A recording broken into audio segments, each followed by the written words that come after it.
Well, good morning, everybody. I'm heading out to the Squirrel Woods this morning, and I'm bringing some new stuff with me.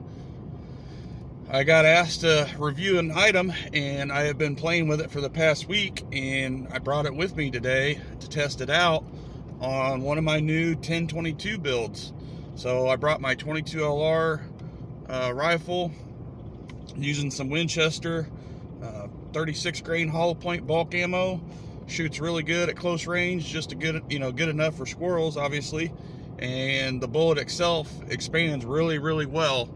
So hopefully get to bag some squirrels this morning with this new setup, and you'll see what it is. It's pretty awesome. I mean, I can literally spot squirrels anywhere in the woods. It's so freaking cool. So like I said, I'm still learning it. I had it only for about a week. Got the gun sighted in, so we'll see how it does.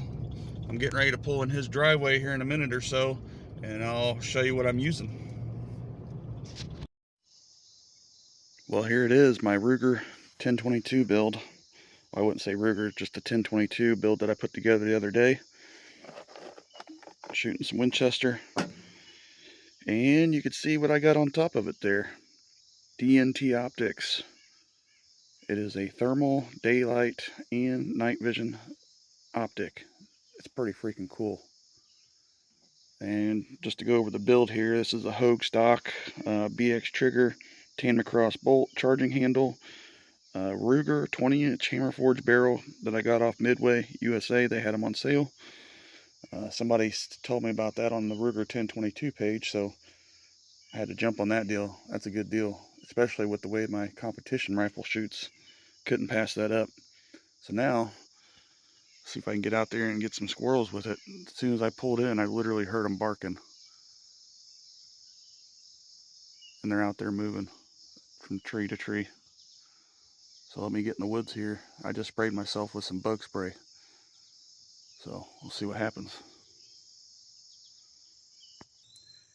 Well, everybody, it was a one-on-one battle. I kid you not. I've been out here for a couple hours and seen some squirrels on property that I'm not allowed to hunt on. So obviously I'm not going to shoot that way. And I seen this one right here. She was taunting me. She came up close to me. And as soon as I got my reticle on her, she would move every time.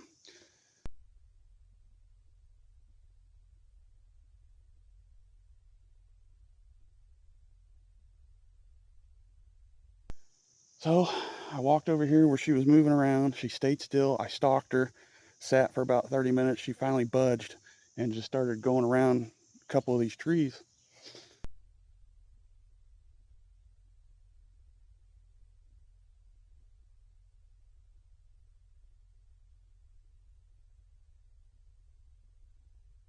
And would not give me the perfect shot. It was, oh man, talk about a pain in the butt. Well, she finally laid down on one of these angled trees, and you'll see the shot. It was one of the most perfect headshots I could probably take. And the thing about me is I try to take the most ethical shot possible. You know, it is what it is, and I want to make sure that the animal is down, because these squirrels over here, you may or may not know this, but they are extremely tough.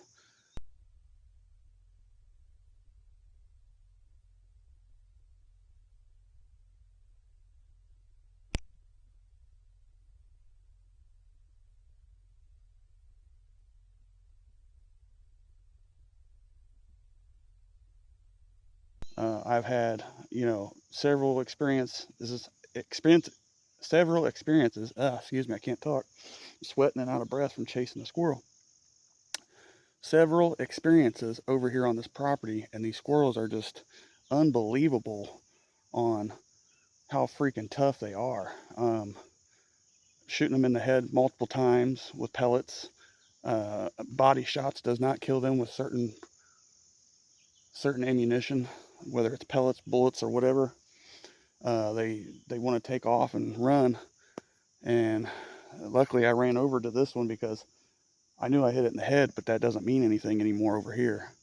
As much as I've hunted this place the past 3 years now, I think, something like that, if you don't get them good enough and they fall and you don't see where they fall, and you don't get over there quick enough, they'll just take off. Luckily, this one was just the perfect enough shot, and using the Winchester 5.55 ammo, that bullet, if you don't know already, I've done several tests on expansion, and the expansion on that bullet is freaking crazy compared to any other bullet out there on the market. So I've taken body shots, and you know, you've seen them obviously on the channel. If you haven't, it leaves a dime size hole on the in the vital area, and it just blows the head off almost like this one.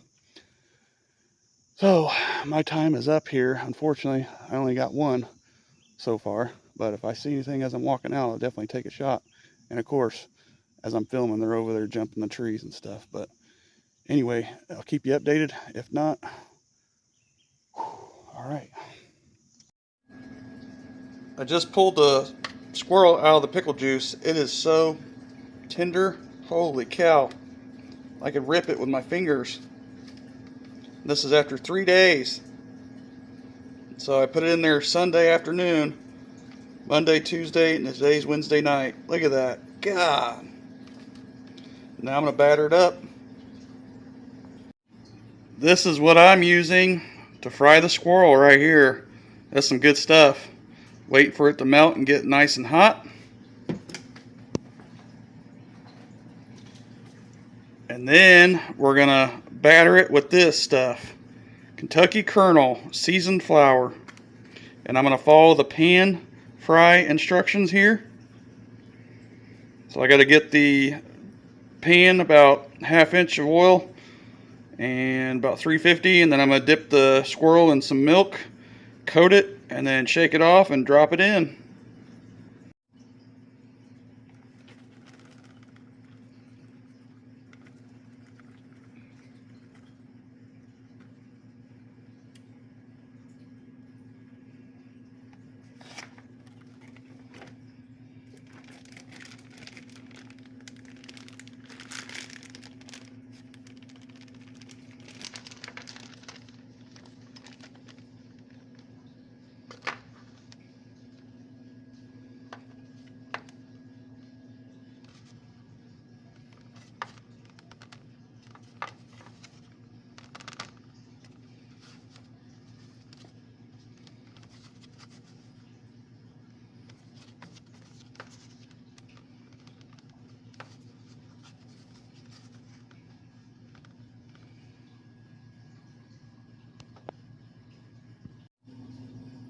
So as you can see, I went ahead and split the limbs up to the back and the hind legs. I thought it was going to be enough to get on each individual piece, but I just went ahead and cut them up. As I was doing that, I was waiting for the lard to get to temp.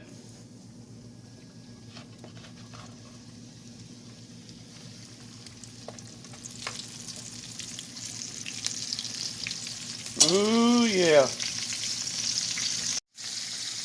It's getting nice and brown. I just flipped it.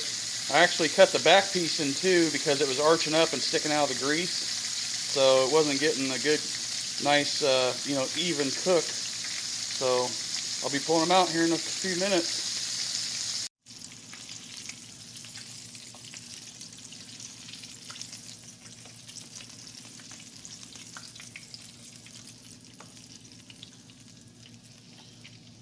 Now we wait and let them cool off and take a bite.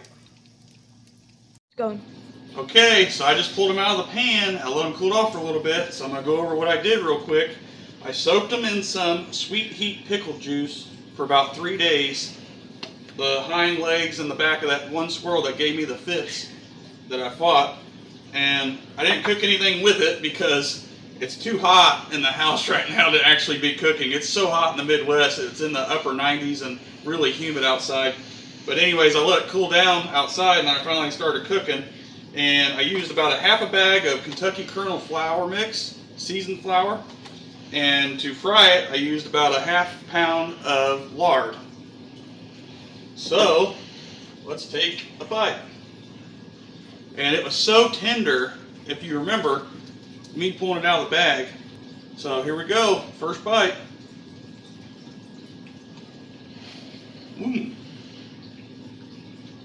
That is good. That's probably one of the most tender fox squirrels I've ever had. I mean, I knew it was a young one when I took it, but holy cow! And it's got a really good smell, like a buttermilk smell to it.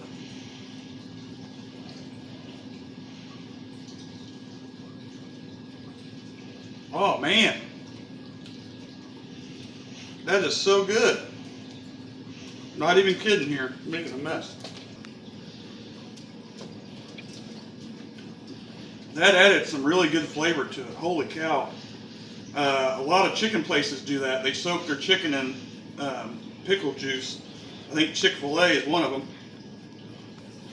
Man, this is probably one of the best fried squirrel recipes I've ever tried. No joke.